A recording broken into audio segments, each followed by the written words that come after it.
নমস্কার বন্ধুরা, রান্নাবাটিতে আপনাদের সবাইকে স্বাগতম। আজকে আমরা বানাবো পাবদা মাছের ঝাল। আমরা আগে থেকেই পাবদা মাছে নুন হলুদ মাখিয়ে রেখেছিলাম, আর ওদিকে কড়াইতে তেলও গরম হয়ে গেছে। একে একে পাবদা মাছগুলো কড়াইতে ছেড়ে দেবো। আজকে আমরা ঝাল বানাচ্ছি পাবদা মাছের। মাছগুলো হালকা আঁচে আস্তে আস্তে ফ্রাই করে নেব। সবগুলো মাছ ছেড়ে নেব।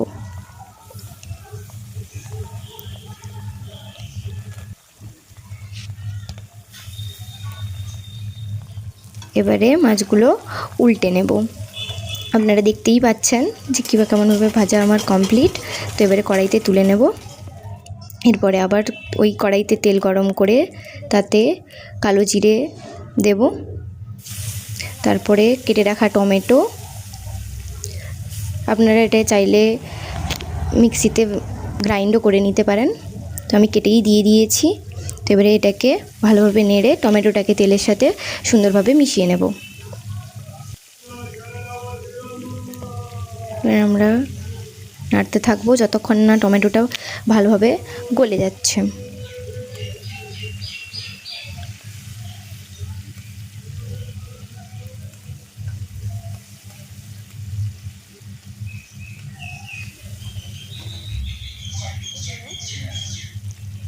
এরপরে এতে আমরা বেটে রাখা আদা দিয়ে ভালোভাবে, তার সামান্য একটু নুন দিয়ে ভালোভাবে নাড়িয়ে নেব।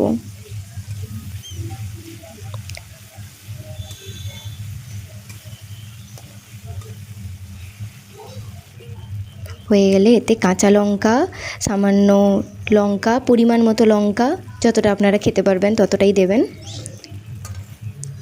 এবারে এটাকে ভালোভাবে মিশিয়ে নেব।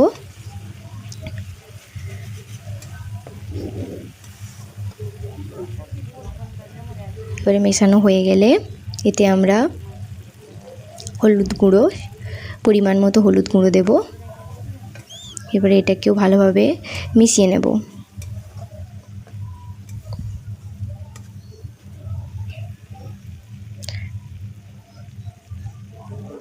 তারপরে এতে আমরা সর্ষে আর পোস্ত বেটে রেখেছিলাম আগে থেকে, ওটাই দিয়ে দেব। এবারে এটাকে ভালোভাবে মিশিয়ে নেব, হালকাভাবে মিশিয়ে নেব যতক্ষণে এটা থেকে তেল ছাড়ছে।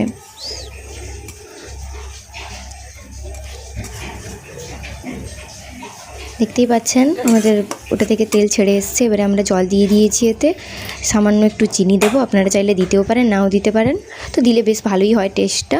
তো এবারে একে একে পাবদা মাছগুলো আমরা ওই গ্রেভিতে দিয়ে দেবো।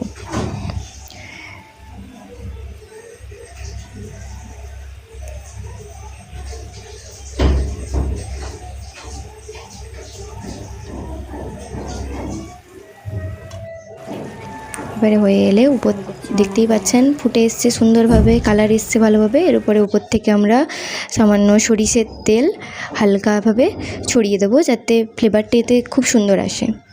তারপর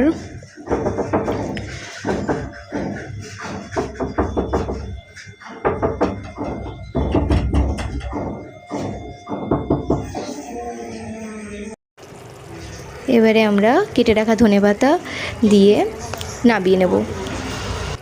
তোমরা আগে পাবদা মাছের ঝাল বানিয়েছো কি না আমাকে কমেন্ট করে জানাবে। যদি ভিডিওটি ভালো লেগে থাকে তবে লাইক করে বন্ধুদের সাথে শেয়ার করে দেবে। আর যদি আমার চ্যানেলে নতুন হয়ে থাকো তবে চ্যানেলটিকে সাবস্ক্রাইব করে দেবে।